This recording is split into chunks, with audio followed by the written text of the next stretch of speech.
Hello and welcome to the very first episode of the podcast, my brand new Star Wars podcast where I, your host Parallel, will be joined by various guests on each episode to discuss all things Star Wars. Today, I am lucky enough to be joined by fellow Star Wars YouTuber and my friend, Splitscreen. Welcome to the show.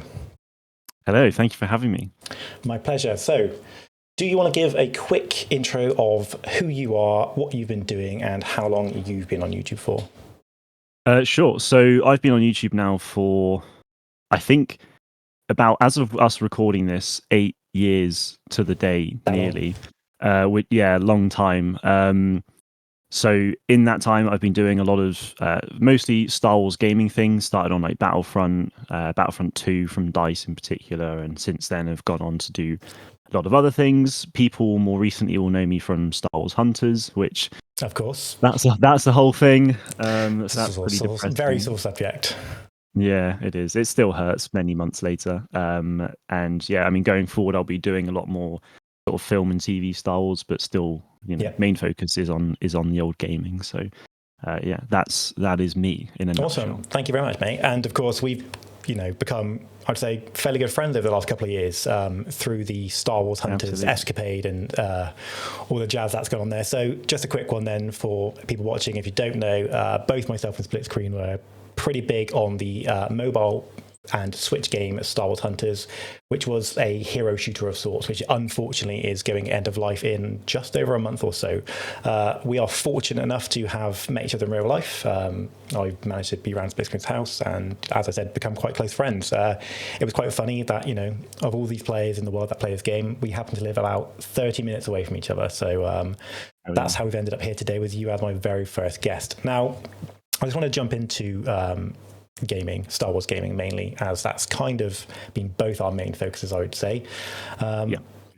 The state of Star Wars gaming right now, so there are a few unknowns, of course, at the moment. We've got a couple of titles in the works. We've got a couple of cancelled titles, obviously, such as Hunters.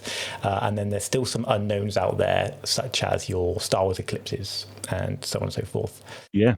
One of those actually I don't really think about too much. I'm only now considering it that we're having this conversation. So I guess I'll start with Battlefront 2 and the resurgence that had over the last couple of months. Sure. I know, as you said, it's a big game for you. How amazing has that been to see? And what that's done for the community? Yeah, no, it's been so cool. I mean, like, I haven't played a huge amount of Battlefront in the last 5 years, I'll be honest, and it's been that long since they stopped doing content support. I probably, I go on every year just to sort of, reminisce and just almost remember it, especially when it's gets to like release date sort of window, like anniversary. I play it most often then. But to see that, so many people, like over 1 million, probably several million people have come back to the game in a short space of time. Like, it's wild. But it also just is a testament to what DICE were able to create, because 100%. it really is a Star Wars fantasy. Like, as a kid, like Battlefront 2 is almost like a dream game for me. I grew up on the original Battlefront games, don't get me wrong, and I absolutely adored them. But going into Battlefront 2 with the insane levels of photorealism and, some of the newer characters, the newer locations, going back to some things that we saw in the Clone Wars, it's so cool. And to be able to see that people still love that, people still want that, it's not surprising, but it's just so good to see it. I love it, and it does also make me remember how much I really want Battlefront 3 though, so that's a little bit like, come on, like, let's just see it. But for me, so happy. As I've said to you in the past, I didn't play too much Battlefront 2 in its heyday. I kind of played through the campaign, really enjoyed the entire Inferno Squad and stuff. I wish that was a little bit longer in that game before jumping immediately into being a rebel, but overall I think it's an amazing campaign. But I didn't really play much of the multiplayer early on because of all the controversy surrounding the loot boxes and such, so I kind of fell out of it. So for me, this coming around over the last couple of months has kind of been my, not that it's a new game, but for me it's felt very, very fresh. And I'll admit I'm not playing too much of it again right now, but that peak we had over the last couple of months was absolutely fantastic, and I can't believe how well that game holds up graphically and gameplay, to be honest with you. Yeah, no, it's insane. I mean, the game I think it'll be like the 14th of November this year is the 8-year anniversary of early access release. That's crazy. And the 17th is like full worldwide launch. But it's 8 years, and it still looks like most new games now. Like it looks as good as Battlefield 6 right now, which is in beta. So it's like, absolutely it's wild. Yeah. So I think on the topic of multiplayer Star Wars games, then let's not talk about it too much because we've had this conversation at length in the past several times. But Star Wars Hunters obviously was the current and most recent multiplayer Star Wars game that we had. I guess still is at this time, which will be leaving us, unfortunately, very, very soon. So that leaves us in a bit of a funny spot where we don't have a live or current Star Wars multiplayer game. I guess Battlefront would be it if you want to go and play a somewhat recent multiplayer Star Wars game that is that competitive nature. Then your only option at the moment is Battlefront 2. So it's unsurprising that the game's done so well. But I think Hunters, as again we've said in the past, was a real opportunity to expand not only multiplayer Star Wars game, but that niche of multiplayer. We've never had like that hero shootery level of game in Star Wars. Obviously we've had several Battlefronts, which are of course multiplayer shooters, but I think it was a very unique niche in what is a very popular genre as well. I don't know about you, but I've played a decent amount of that genre. I played a lot of Overwatch. I'm really enjoying Rivals right now. Overwatch is my main one, to be fair, but it did scratch an itch for me. And I kind of wonder about the future of multiplayer Star Wars gaming, because as far as I'm aware, we don't really have anything on the horizon. There are rumors of Eclipse having a multiplayer element, I believe, but there are rumors for that. But what that looks like, who knows? What anything about that game looks like, who knows? But No, you're absolutely right. Yeah, I think Hunter's going definitely a blow to the IP for sure. And I can only hope that Lucasfilm Games look at that and don't think that people don't want multiplayer Star Wars games. I think the Battlefront 2 stuff is... That's my biggest concern with it at the moment. I mean, like, the resurgence in Battlefront 2, I think, is a testament to... Should waylay that, shouldn't it? It shows that people want multiplayer Star Wars games, but the thing that upsets me the most with Hunters is the potential it had. And you're absolutely right. Like, we haven't really had a Star Wars hero shooter before. Like, Hunters was the first one. And yes, okay, it was on mobile and Switch, which probably are the worst platforms it could have released on. I think so. I mean, mobile gaming is like the biggest market in games and has been for so long. But a game of that type, it's not hyper casual or anything like that. So it probably will struggle a little bit. Over the last few years, you have seen more traditional games come to these platforms. Like COD Mobile does pretty well as far as I'm aware. Destiny Rising, which I'm... Yeah, exactly. So I won't go on that tangent there, but I'm very excited for that game. Yeah. So there's like mobile gaming is becoming like a more serious thing, and I think Zynga wants to try and take that market to... and given that they're the biggest publisher in mobile, then it makes sense, right? But I think they missed it big on not actually releasing PC, because they obviously tested it, and I think that probably helped in them making the decision on whether they're going to cancel or not. I mean, that was a conversation we had early on. There was like a few hundred people in that test. I think it should have been an open test rather than a closed test to begin with. Yeah, no, it should have. I don't know why they didn't understand that decision. Do this But again, for those who aren't in the know, we didn't get around to the PC launch. We had a first beta test, which we both played, and I thought was, I'm going to be honest, fantastic. I thought it was incredible. It was so good, man. It was so good. But then the second test was, they told us it was delayed, and it turned out the game ended up being cancelled, so it never released. So that's where we are with PvP games. Fingers crossed for the future. So we do have other games on the horizon, though, don't we? We do, yeah. There's quite a bit. If we could, I don't want to dive into it too heavy because it's going to be part of the Celebration Japan segment for Beyond Victory. But we've got Star Wars Beyond Victory, which is I was going to say VR, but it's actually an AR augmented reality game that's going to be coming out on the Quest 3 and 3S headsets. And then, of course, we have Star Wars Zero Company, which is due to release in 2026, yet unknown date, I believe. Yeah, correct. Yeah, and that will, of course, be on all major platforms that you would expect to see games on consoles and PC. So before we dive into those, I just want to go into Eclipse one more time. So it's been a long time since we've seen anything on that game. 2021. That long? Yeah, there we go. That long? Yeah, December. Thoughts on that? Do we think it's going to happen? Do we think it's going to get canned?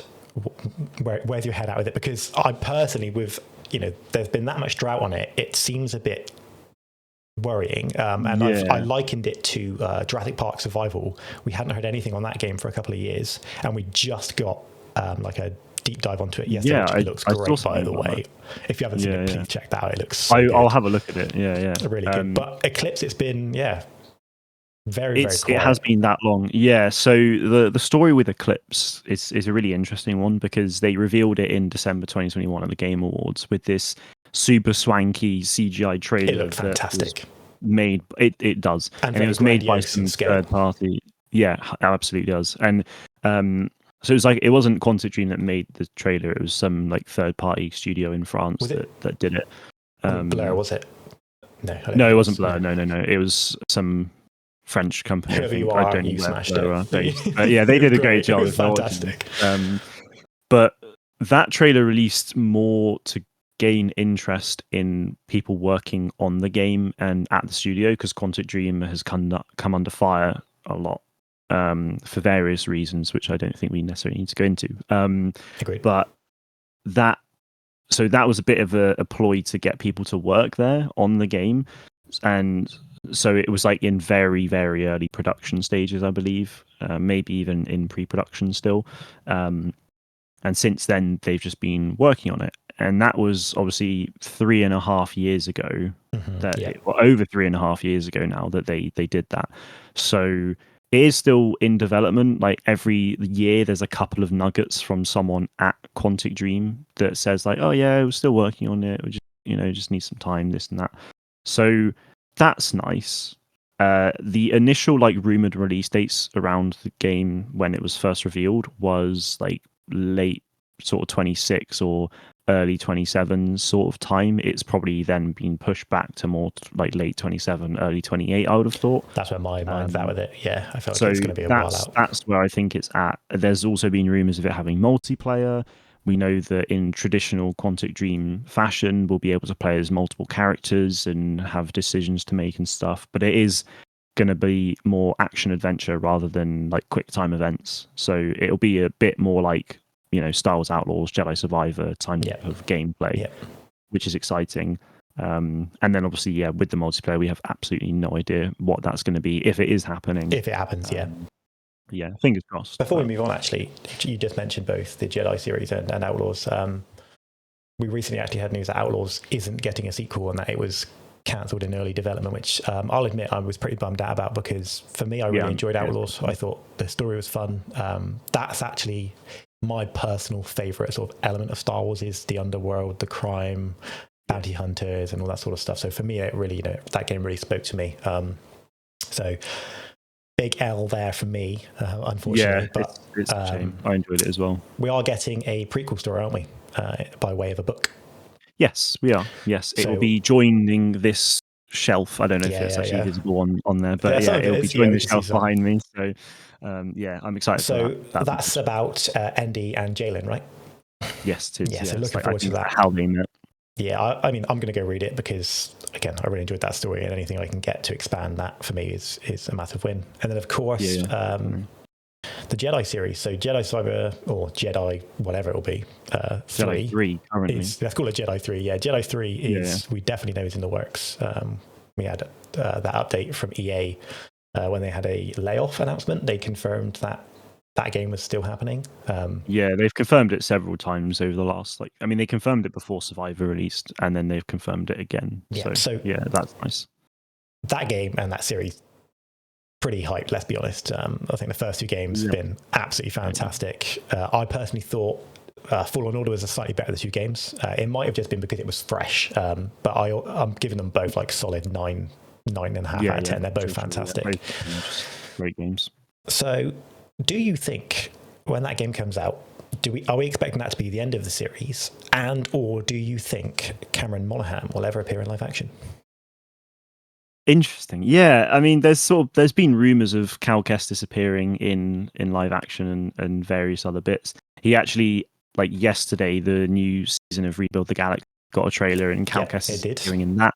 Cameron is returning to voice Cal as well, which is quite cool. Awesome.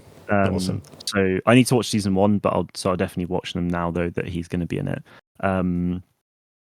Jedi 3, I think it's probably going to be the end of that, because Star Wars works in trilogies very often. Game trilogies seems to be a massive curse, but Jedi 3 will hopefully then break that, which is nice. It feels like they'd struggle to mess this up.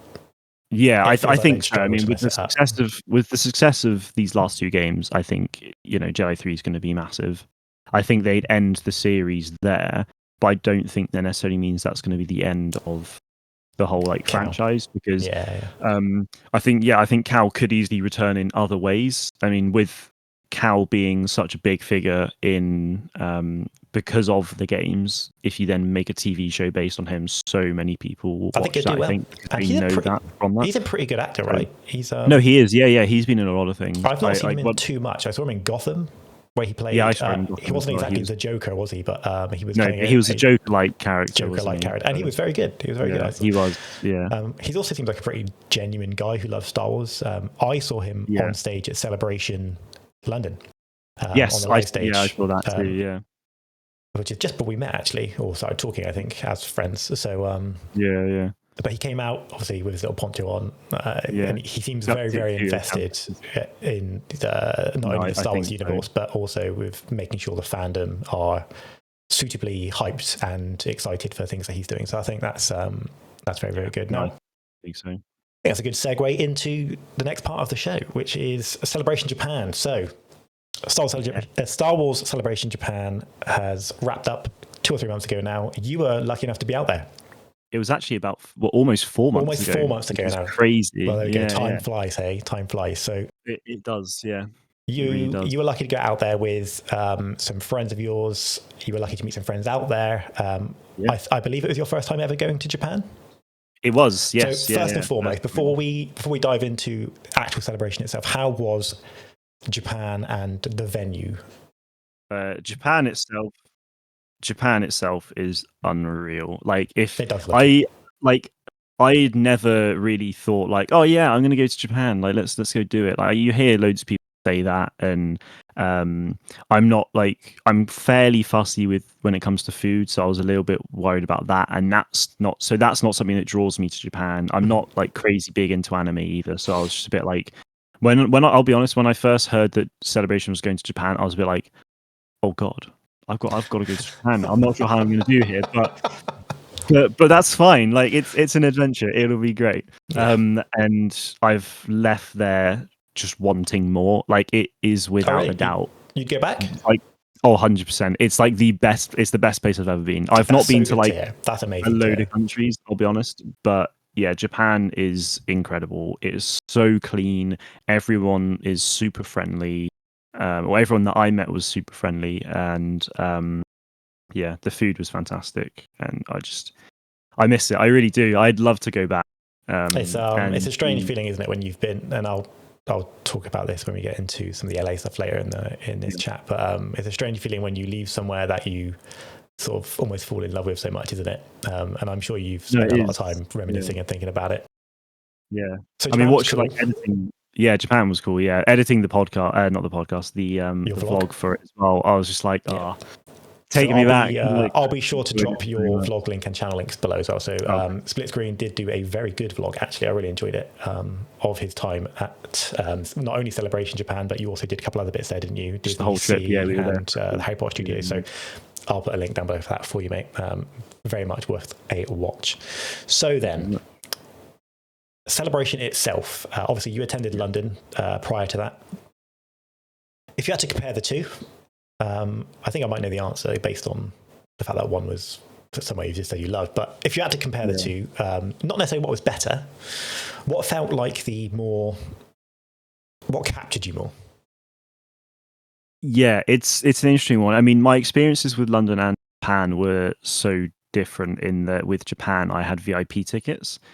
London, which I guess helps, yeah. So with Japan, because you're VIP, you get into the venue itself 15 minutes prior, which were just two massive halls of just stuff. And then you get into panels, every celebration stage panel, you get guaranteed access to it, so you can just rock up ideally a good half hour before just to get a really good seat. But even if you turn up like 15 minutes before, like you're probably going to get in. We were able to just go like downstairs, so we were 20-30 meters away from people at all times, which is quite cool. London, I got into the studio showcase panel, the very first one, where they did like all of the insanely big reveals on like film and like the Daisy Ridley returning and James Mangold coming in to do like the Prime Jedi stuff. So that panel for me is still probably like one of my best experiences at To be fair, that was a big bomb, wasn't it? That panel, yeah. It was, yeah. We were in there for 2.5-3 hours, and it was just like, it was cool to see stuff, but then it was just like major announcement. We got to see like 7 minutes of Indiana Jones stuff, which was pretty. Am I right in saying being at that panel got you an invite back to watch the Mandalorian episode? Yes, yeah. So the penultimate episode of season 3, right? 3, yes, that is correct. Yeah. So that was like crazy. That's so very end cool. of day That's one, very, very cool. It was like 7 p.m. Just rock back up at the venue and go and watch an episode of The Mandalorian with a few other 1,000 people. So you then see like Moff Gideon with his Dark Trooper armor for the first time, and it's everyone like they're just everyone together, just like it was like or like clapping, and it's just like, I think it was. What must be so amazing about that, and I definitely was jealous about, is as much as I love watching The Mandalorian on Disney Plus and such, seeing that in, I guess, a cinema environment surrounded by probably the most passionate Star Wars fans on Earth. I've been in cinemas where there are passionate Star Wars fans, and I remember Rogue One when the Vader hallway scene happened. Everybody was at their seats, but I can only imagine watching an episode of The Mandalorian, which is ridiculously critically acclaimed, in that environment early as well. Must have just been Yeah, this was like Jersey almost levels off the chart, mate. Well. Off the chart. Yeah. Because that was on Friday night, and the episode released the following Wednesday, so it was just like whoa. But yeah, that was like an incredible experience. And then Japan Celebration, I mean, even that first like showcase panel, they announced Starfighter officially. They brought out Ryan Gosling. So for the Mandalorian and Grogu, they brought out Sigourney Weaver, which was just insane. I've like been a big fan of her for a long time. I grew up with Ghostbusters like 1 and 2, the original 2 films as well. So it's just, I mean, obviously they released way before I was born, but my parents are big fans of them. We had them on like a VHS tape, so I'd like watch them loads. So that was just crazy, honestly. And like my dad is a huge Alien fan, so that was pretty cool to be like, oh, it's Ellen Ripley. She's just come on stage. That's sick. That is sick. So yeah, that was really cool. And then later that day, we had Maul Shadowlord announced. Now, I'm a big fan of Sam Witwer and Darth Maul in particular. So that was just like, whoa. Like, we saw a trailer for it. It's insane. And then Sam Witwer comes on stage, and it's like, oh my God, that's Sam Witwer. He's standing right there. And then he says, play it again in Darth Maul's voice. Everyone loses their mind. He nails that, by the way. His Maul voice is insane. We so haven't good. had that online yet, have we, officially? There have been leaks, and there are leaks. May or may not have seen those leaks. Yes. But yeah, I don't think anyone outside of that room publicly has had the chance to see it. So no, they haven't. Really quickly, I don't want to segue too much, but we're expecting Maul in the Empire era, obviously before he meets his demise at the hands of Obi-Wan. And it looks to be taking on an apprentice who seems to may or may not be pretty much Darth Talon, which as a premise sounds mad. And am I correct in assuming or thinking that he may square off with an Inquisitor in the trailer? Or look to? Is that correct? So I think, if I remember correctly, I think Marok might be the Inquisitor he fights. Oh, it's Marok. Oh, wow. Interesting. I feel like it might be, but I could just be making that up. I really could. But there's something to that effect, isn't there? But there is Maul does like face off against some kind of Inquisitor, and yes, he does go and like find this pinkish red Twi'lek that everyone is like. My immediate thought was like, oh my God, that could be Darth Talon. She's young, like she's like a sort of a teenager, I think. But it's one of those things that, to me, that's like, if Maul's like if in these next few years Maul trains her to become like Sith, and I mean, he's obviously not a Sith himself. I take your point. Yeah. It's like if he trains her in the ways of the dark side, and then later on, post like I don't know, either post 6 or depending on how old she is, it could actually work post sequels. Then she could be some like that was my immediate thought as well. Like badass, Darth Talon. Well, here we go. Like the reason that stuck out to me is because there are, there've always been talks of George Lucas's sequel trilogy being Maul and Talon. So potentially they are realigning themselves with that idea to take that legacy of Darth Maul forward with a potential younger Talon at that time who would be appropriately aged for a sort of sequel era trilogy. I mean, if they played that into the Rey movie somehow, wow. But, that's complete speculation at this point. But that would be quite cool to me because I've got to admit, I'm starting to come around on the sequels a little bit. I won't pretend they're my favourite films, but I have certainly I've given them some more sort of time, and I am beginning to warm up to them. And do you know what? Rey as a character, I think Daisy Ridley, I've always said this, both Daisy Ridley and Adam Driver as Kylo and Rey respectively are actually very, very good. So for me, I think I'm definitely coming around to that. Okay, so Japan then. Talk about games of Japan now. So there's 2, and you were lucky enough to play one of them. Let's start there, I think, because we've been chatting outside of this. We've been chatting about VR stuff a bit more frequently lately. So Beyond Victory, which is an augmented reality play kit, and essentially it's a pod racing game. Not quite the pod racing game that people expected. It's not first person VR pod racing, which would probably be a bit of a puke fest, let's be honest. And for that reason, it's and correct me if I'm wrong, but it's more of a top-down pod racing experience, akin to more of a Mario Kart or something, I guess, isn't it, ultimately, in terms of the way you control things and interact with environments. Yeah, kind of. Yeah. So, take us through that. What was the setup like? And then when you got in there, how did you, what did you think of your time with the game? Sure. So, well, first of all, we had to spend about 90 minutes in the queue, which was fun. But I literally just met Twisted Jedi, so we were in the queue. Nice. Together, nice. So we were just chatting there. So then we got to choose games, and their setup was like a 2-story high, just like VR space, which was crazy. So you have like little booths. There was probably like 16 booths total or something. That's just a guess. That many. So you then get in this like you get in this like circle play space, and then you have like an attendee who pretends you've never used VR before, because a lot of people wouldn't have, which is totally fair enough. So I was like, it's fine, mate, I know what I'm doing, I got one at home. I've done this before, mate. But I've done it before. So that was quite funny. But yeah, with the game, like as soon as you put the headset on, you just get loaded straight into it, and it's the very beginning of the game. So the game itself is actually mixed reality. So that it's essentially, there's virtual reality sequences, there's like augmented reality sequences.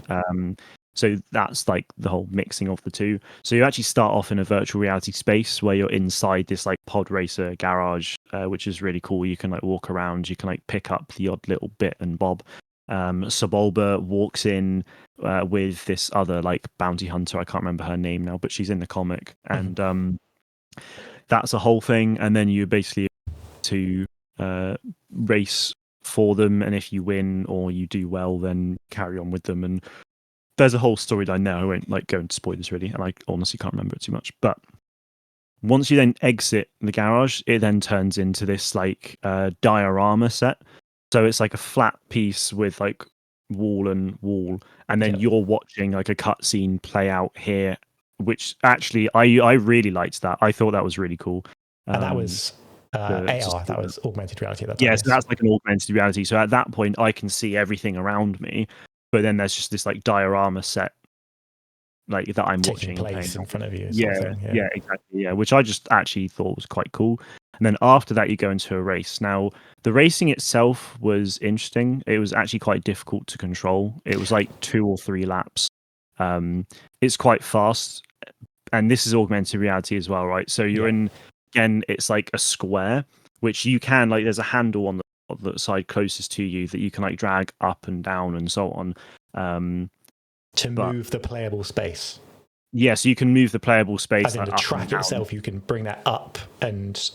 So like you can't like twist it, but as far as I'm aware, but it's just like in front of you like this, and if you prefer it to be a bit lower, then you can adjust your view.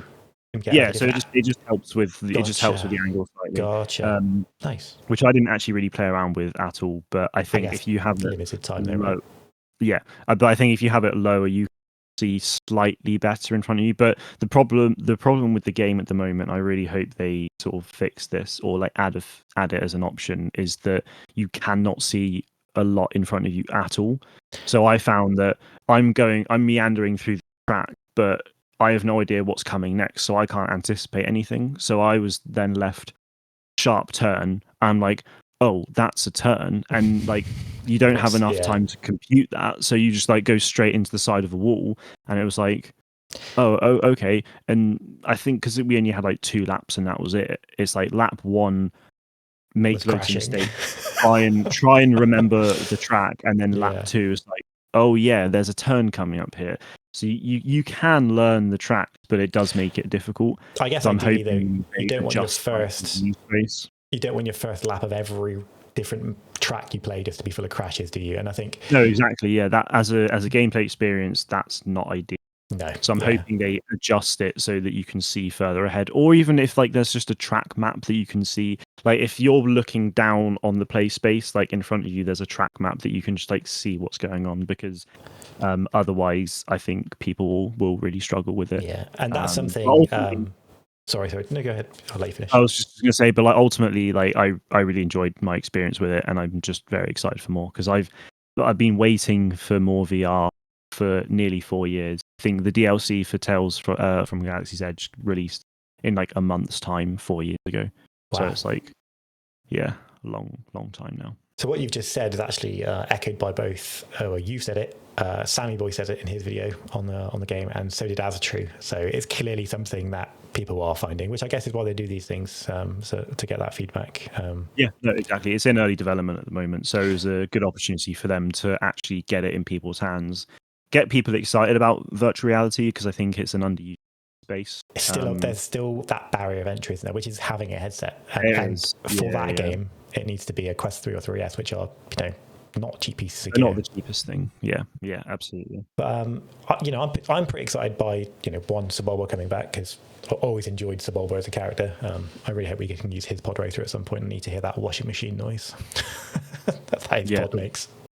Sorry, I lost it, but I'm guessing it was the sound. So it's sound. So I hope that's in the game. If we can, that'd be great. But I think he might have like almost retired from racing at that point. I think he's more like he hires you as a racer more than anything. That's still a cool element. It's still a very cool element. And obviously it takes place sort of around the time of Solo, which again is a pretty cool time of part of the Star Wars timeline, I think. Absolutely is, yeah. Yeah, very excited for it. I do have a 3S, so I'm ready to play it when it comes out, and we'll be all over it. Pretty excited. I was also a big fan of Star Wars Pod Racer as a kid. I remember playing that on my dad's like beige IBM PC. Probably had like 256 megs of RAM or something, but I remember playing that back in the day, and just like I played Sebulba a lot in that game as well. So for me, there's like I realise it's not going to be quite the same experience being what it is, but I think a part of me, and I'm quite excited to jump back into a pod racer and give it a go. Yeah, me too. I think it'd be great. So then, Zero Company, you were also lucky enough to go sit in and watch the panel for that, weren't you? So can you let us know how that came about, what you managed to see, and what your initial thoughts are coming out of that? Because obviously we've had the trailer online now. It looks very, very good.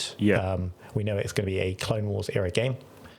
We've obviously seen some of the gameplay mechanics. We've got an idea of who the core squad is going to be. But obviously you got to sit in on that developer insight. So again, very, very lucky getting to do a lot of cool things this year, weren't you? So So there was the actual panel itself, which was live streamed on YouTube, which was cool to see. And I mean, that was just a case of anyone can rock up to the Galaxy stage and then get a I was watching along, actually. I think I was actually messaging you as you were walking in or something along those lines. Oh, nice. Yeah, you might have done. I think we were chatting. Yeah, so that was really cool. Like the whole, I mean, I haven't played strategy games a huge amount, but I've been playing Galaxy of Heroes quite a lot lately, and I'm doing like a whole series on that now. So my strategic mind is coming through, which is quite nice, and I'm learning a bit about that. I've played XCOM, which Zero Company is made by XCOM like veteran developers. So that's really cool. It's going to play pretty much exactly the same way, I think, just obviously with Star Wars. So yeah, I'm very excited for that. It's a shame because there's no multiplayer, but I'm hoping that maybe in the future there could be some multiplayer mode added to it, especially with the fact that you can customize your own characters. Yes. So not only will you have story characters that they've created, create your own. Everyone's experience is going to be different as well. So it's like if your Tognath Jedi Padawan dies, then she's dead forever. Like she's not going to come back. I really like that as well. I think that's I love whole that thing. It's just really idea. cool. Yeah. So yeah, and like the premise of this game is that it's like a war within a war. So it's a bit of like a shadow war in the Clone Wars. So you've got the big like Republic separatists clash that we see in the Clone Wars a lot, but then there's just something going on underneath. We're doing all the dirty stuff in the background, aren't we? Yeah. Yeah, exactly. I do want to make some videos on this game, and I certainly will cover it in stream when it comes out.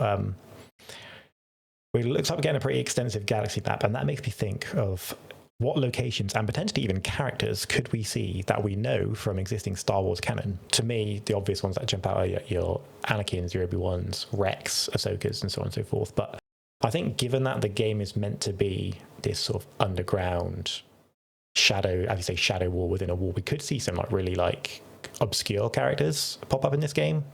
Yeah, I think so. I mean, I'm not going to expect people like Ahsoka and Anakin and so on. I don't think so. Like, because we've got the Clone Wars, we kind of know what they're doing. And I know there's like periods of times where it's like, well, actually, like, we don't know what they do in this, like the gap between this story arc to this story arc. There could be like several weeks in that. So they could be going off on other things. But yeah, I mean, you could have like even like the Bad Batch. I think that would be really cool. Like they could appear somewhere, maybe. We don't know the exact time setting, do we, of this game? We don't know where in the Clone Wars exactly. Yeah, we just know it's the Clone Wars. So, like, yeah, I mean, there's so many different possibilities with it, and I would assume that they're going to be working more for the Republic, or I don't think we'll be facing off against clone troopers very often. I think it mostly will be against the Separatists. So, I think we could definitely see some interesting characters pop up from the Republic side of things in particular, but then even some Separatist villains, like that would be really cool. If there was like Newt Gunray or Wat Tambor or something. Wat Tambor would be good. My prediction is that at some point during that campaign, the Umbaran character is going to turn on us. And we'll create a big... That's my... Look, as soon as I saw that cast, I thought, you wait. There's going to be a point. They are obviously Separatist aligned. But, I mean, the thing is, like this... I can't... His name has escaped me all of a sudden. But... yeah, I think this whole thing with the Umbaran is that obviously their planet is Separatist aligned, but they don't want to be associated with the Seppies. So they're like, oh, no, I want to like crush you and Seppi's bad. Those goddamn clankers. Seppi's bad, yeah. Yeah. So, it'd be interesting if that does happen. It'd be quite interesting to see how that would go in terms of the overall story, because you can also create relationships between characters. So, like much the like clone Mass Effect. and definitely. Like the Umbaran initially does not like the clone trooper at all, but then if you work on their relationship over time, then I think it can create new synergies with them and so on. So there's a lot of really games as well. That's a really interesting angle. For those potentially worried about like the whole canon of this thing, because everyone's story is different, it's something that I am like very aware of and very like in touch with. So I was a bit like, not sure how this is going to go, but it's kind of one of those things that because this is a shadow war, like this is a thing that like, the rest of the universe and galaxy, like, oh yeah, I know exactly who did this at this point. It's like, we know that there is a squad called Zero Company. We know basically nothing about them, and they did this. They're not going to be some like big sung hero, it's they just... We know that they do this. Consider that. And that's a very good point. That's about it. And then as a result of that being the case, that's where it's like we get to create the story. We just know that this is what they do, this is what they're fighting against, and presumably we beat them. And that's it. So yeah, you get a lot of customization. It's A to B, isn't it? It's the story's going to go from A to B, and that's the canon. And it's how we fill that in the middle. I think is going to be interesting. But I did, like as you say, I didn't even consider that because it's such a like shady shadow war element of the Clone Wars. You're right. Not everyone is going to know about what Hawks did on such and such day or at what time. Do you know what I mean? So yeah, exactly. That's a really fair point. That's actually, I didn't consider that. So gives me some things to think about. Yeah, okay, definitely. then let's move through to possibly the last couple of bits on Celebration Japan. Then, so we already touched on Maul Shadow Lord, so I won't retread that. We briefly mentioned Starfighter, but we haven't spoken about Mando and Grogu. Yeah. So again, I believe you were lucky enough to see some stuff on that as well, right? Yeah. So we got like a whole. We got like a 30-second clip or something, and then they played an actual trailer for us, which again still hasn't been released publicly as of recording. Mm-hmm. Yeah. I think it is D23 soon, or is that like later this year? I can't remember. I feel like you might know, but why is that? Because I'm a Disney adult. Well, yeah, pretty much. But so at some point, D23 is happening, and they might reveal the first trailer there.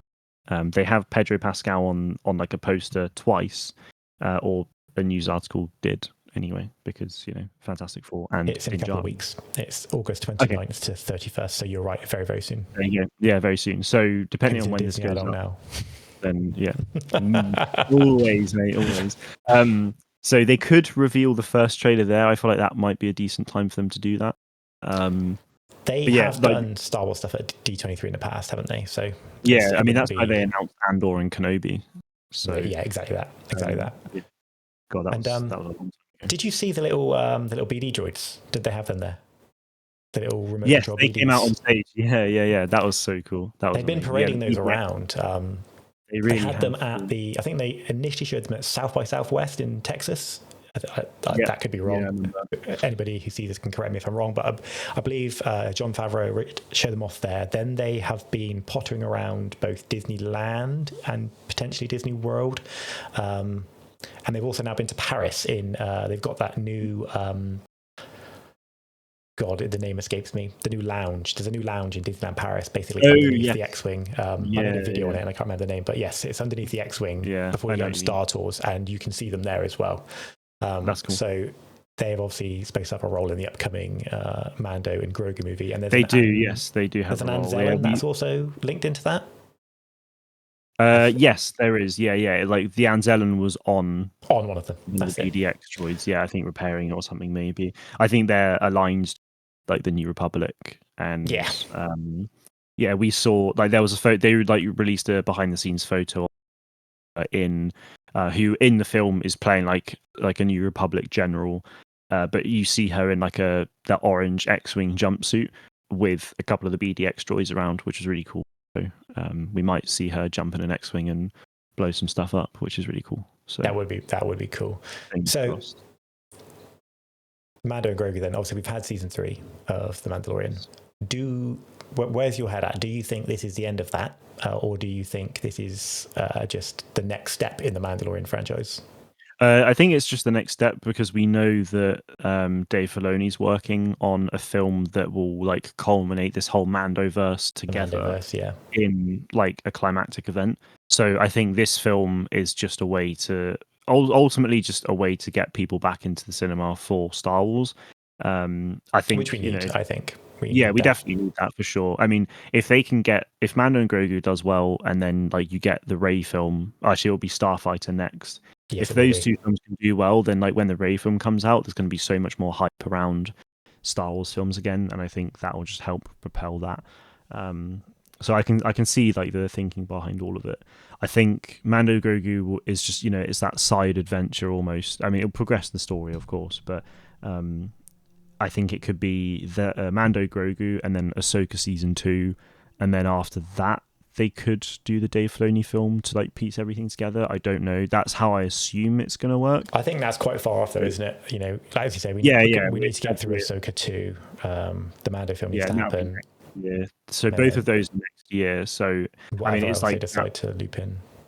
Yeah, because they like this thing. They easily could carry things on, but I know that this climactic event is kind of like the end. That's kind of they announced that a while ago. So we know from like Ahsoka season 2, there was a panel there, and they sort of spoke about season 2 a lot.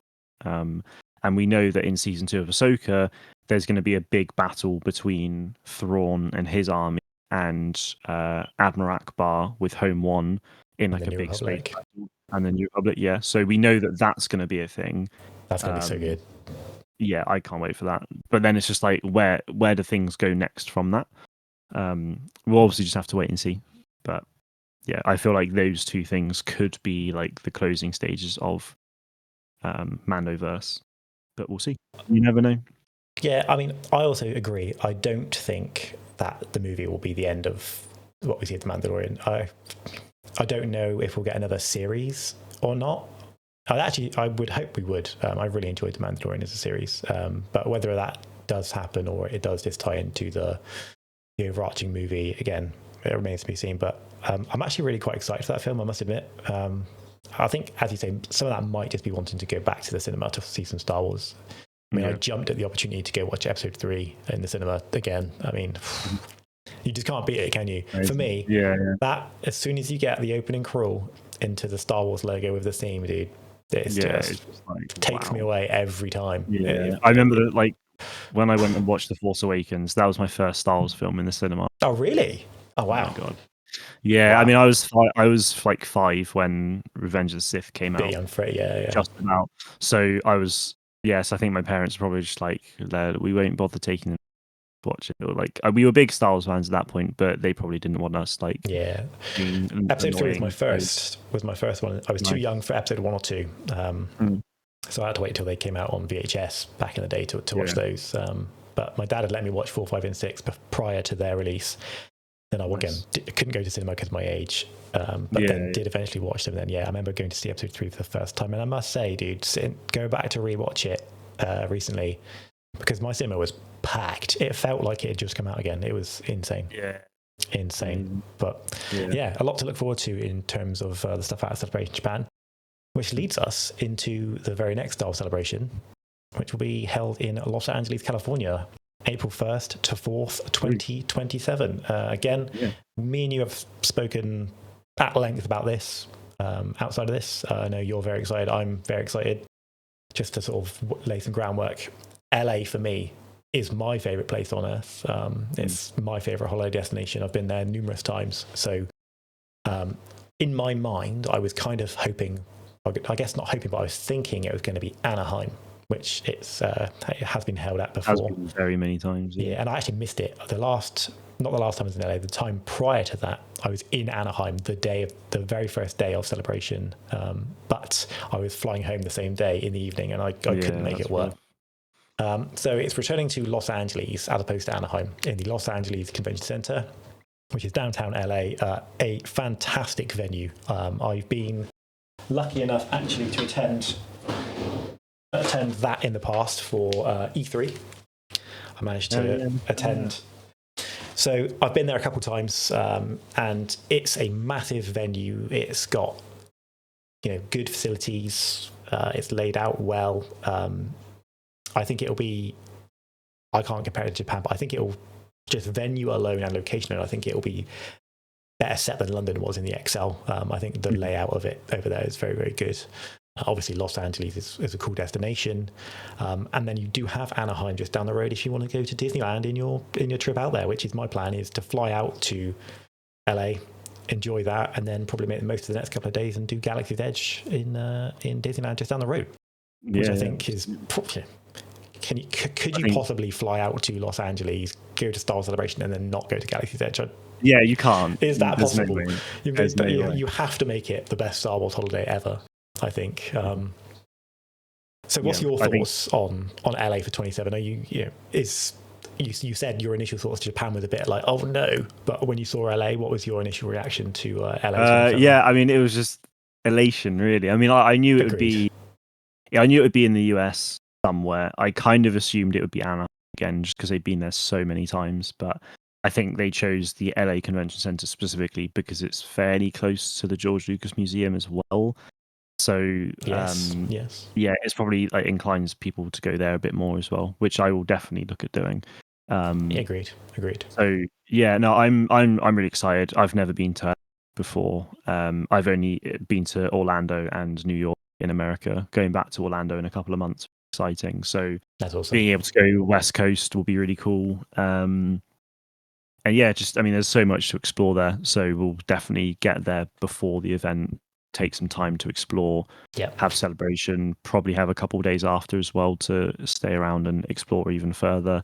So yeah, no, I'm just very excited for it. There's a lot of things I want to do. I want to eat a lot, sleep a bit, and just geek out Star Wars stuff. time. Yeah, I mean, so I've got a very similar mindset to you in it, and I know we've spoken about it, but I'm sure between us we will figure out something to either fly out together or catch up when we're there or whatever we end up doing. But it seems like a lot of people we know in the community as well. I'm not going to name drop anyone just in case I'm getting that wrong, but we know there's a few people in our communities that are looking to go out there as well, from not only like our fellow creators, but also some of our fellow Star Wars Hunters players and members of that community.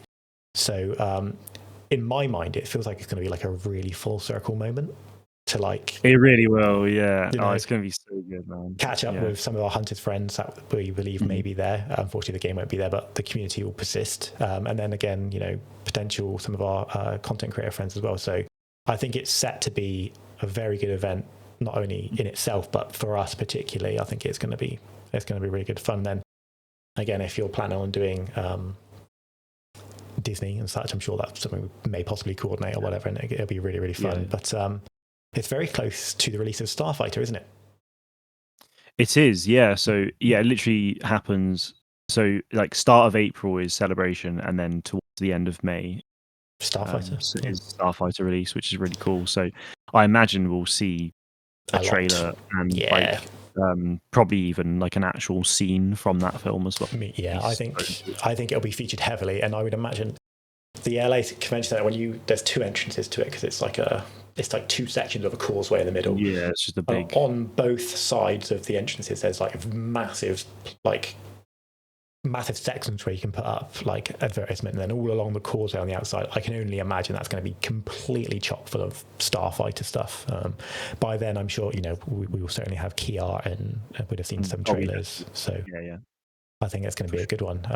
And then I guess wherever Ahsoka season 2 ends up having gone by then, we could get some panels based off of the results of season 2, much like we did for Ahsoka season 1. They did a look back, didn't they? But no, I think we could. Yeah, I mean the thing is, it's the 50th anniversary of Star Wars as well. Yeah. So we could see some like Hope's returning to cinemas, isn't it? The same year. It is, yeah. So we could see some absolutely insane like reveals. George Lucas could actually come out on stage as well, and like imagine being in the same room as the maker himself. Can you imagine that? Can you imagine being in a panel and like George Lucas says, "What that'd be crazy." Oh, dude, I've played that in my mind so many times already. yeah. I mean, whoa. I mean, it's one thing. I mean, I don't want to compare them, but seeing the actors is incredible, isn't it? Like I remember when I saw Hayden at London, the place the roof came off, mate, when he walked out on that stage.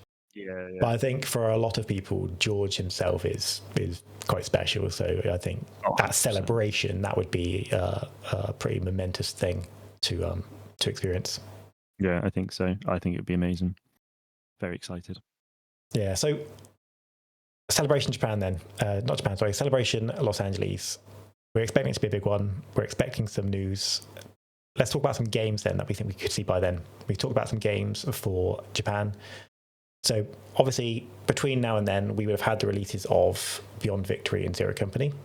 We believe we would have had both of those. Obviously, we should have had both. I know Beyond Victory is unconfirmed, but I think if it slipped that far, we've got problems. Yeah, I think Beyond So my assumption currently is Zero Company is either going to be like fairly early next year, or it will be like October, November, and then Beyond Victory will be at some point next year as well, I'm sure. Yeah, I think I echo those sort of release timelines. I think that's what I'm hopeful for. Yeah. But then, so we've got unknown timeline for Jedi 3, and we've got unknown timelines for Eclipse. Now, given what we were chatting about earlier on, especially Eclipse, something like Celebration 27, if it is going to pop up, could be a good opportunity for that. To either see gameplay demos or trailers. Yeah, you're absolutely right. I think the timeline in my mind, Jedi would be late 27. I think, given that we've got, if you have a look at Fallen Order, that was November 2019. Jedi 3, Jedi Survivor even was April 23, and COVID didn't help that situation either. So no, it did not. So yeah, I like Jedi 3 releasing. I mean, Jedi 3 actually could potentially just release like late next year. We could be completely mind blown, and it'd be like you could have Zero Company early in the year and then Jedi 3 later in the year, and that is absolutely feasible unless things happen. And I can't see that being the case, but it could. So yeah, early or late 27 is my assumption for Jedi 3 for sure. Eclipse again, also probably 27, maybe 28. So we could see at a Celebration news about them. There is obviously the KOTOR remake as well. Thing did slip my mind, truth be told. Yeah, that's been a bit of like development hell. So that's an no idea. I think. Yeah, it's been like it's for those who don't know, it's kind of like shifted development teams several times. The company that was working fairly recently been sold off.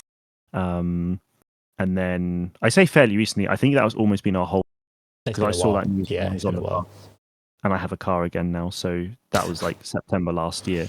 So yeah, wow. So yeah, that is still happening, which is good, but it's probably a couple of years away still. And then there is also Skydance Media. They're working on a game, so they are the development from Amy Hennig, who was doing the Visceral Star Wars game with EA. But that was canned, right? Yeah, that was canned in 2017. And they're now working on a Marvel game, which was announced a couple years back, which is like Captain America and Black Panther during World War II. So that already got delayed as well. I think, unfortunately, that might have just slipped. Yeah. So that's happening, and with the Marvel stuff, but they're also working on a Star Wars game. So there's there's this whole thing about EA potentially working on more Star Wars games outside of Jedi 3. That was like fairly recent comment following the Battlefield 6 reveal. She was the person, Laura Miller, was who's the like president of entertainment at EA. She was referring to Disney, Marvel, Star Wars like IP as a whole. So yeah, it's assumed that Star Wars is part of that, but that's kind of where the future of Star Wars gaming is currently, like summarized. And I've got one more. That's not directly a Star Wars game, but and I think it could either pop up just before Celebration 27 or very close to around it, is going to be the Disney Fortnite project, which we believe Star Wars will probably play a large part of. Now, the most recent trailer of that included shots of Galaxy's Edge rendered in Unreal Engine, which looked fantastic. I've played fan-made versions of that. I think we played through it together, actually. We ran around that fan-made Galaxy's Edge in Fortnite. Yeah, that was cool. Good fun, really cool. But an official one, which potentially has some activities and some stuff to do in Fortnite, would be very cool. And then obviously there was also the shot of the Magic Kingdom castle from Florida in there as well. So it's actually a little bit different to what I expected. I didn't expect there to be real locations in it. I expected to be like, I don't know, I'd walk into a Hoth environment, or I'd walk into so, and I guess that's still very feasible, and I actually imagine it'll be both.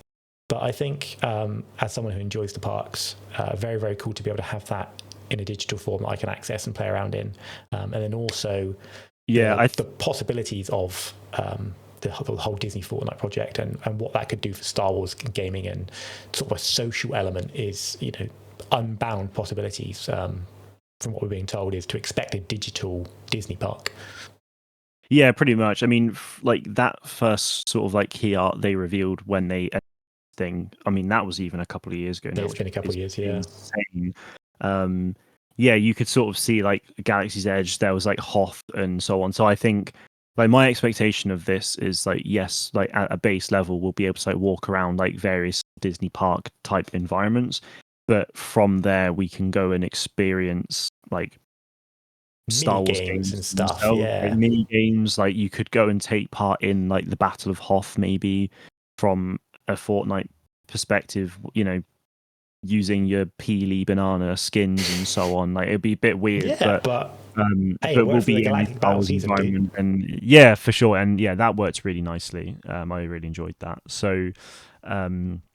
Yeah, I can't wait for that. I still honestly I don't know what to expect. I'm kind of trying to go in with very low ones because So am I I. want there to So be am I. Star Wars like gaming experiences, because then multiplayer Star Wars game might be able to live on through Fortnite in a way until we get other more official things like a Battlefront 3, fingers crossed. Yeah. Um, Yeah. but yeah, no, I am excited for it. I'm hoping they release some kind of news about it soon, because yeah, I've been like silently excited for it. Me too. A long I've been, yeah, time. because it's not only the potential Disney park itself. We are also expecting to see Star Wars content added to the Fortnite Unreal Engine creator, aren't we?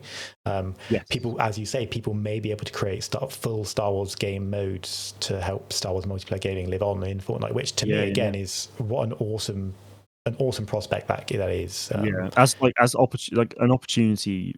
I mean, I've kind of there's a whole thing with like game development that people who, and this is like the same with anything really, but people who aren't educated in that space typically will be like, oh, this is bad, and they're not very constructive with their feedback, and they get very angry very quickly. They don't understand what's going on.